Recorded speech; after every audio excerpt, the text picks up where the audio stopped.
Hi అండి, అందరికీ నమస్కారం.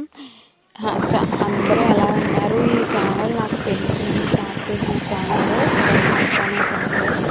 ఈ ఛానల్లో 380 సబ్స్క్రైబర్స్ ఉన్నారు. కానీ ఈ ఛానల్ నేను వేరొక ఛానల్కి పెళ్ళికి ముందు పెట్టిన ఛానల్లో ఇది. ఈ ఛానల్లో మళ్ళీ వీడియోస్ పెడితే మోనిటైజేషన్ గట్రా అవ్వదు. 1 ఇయర్ లోపే 1000 సబ్స్క్రైబర్స్ అయితేనే మోనిటైజేషన్ అవుతుంది కదా అంటున్నారని ఈ ఛానల్ నేను కంటిన్యూ చేయలేదు. ఇప్పుడు కొత్తగా Sri sisters iron twins Sri sisters అనే యూట్యూబ్ ఛానల్ స్టార్ట్ చేశాను. అందులో 83 సబ్స్క్రైబర్స్ ఉన్నారు ఇప్పటి వరకు. ప్లీజ్ అండి ఆ ఛానల్కి వెళ్ళి చూడండి. పెళ్ళికి ముందు 3 ఇయర్స్ బ్యాక్ పెట్టిన ఈ ఛానల్లో వీడియోస్ హిస్టరీలో చూడండి కావాలనుకుంటే. ఇప్పుడు మళ్ళీ ఒక 3 మంత్స్ నుంచి 360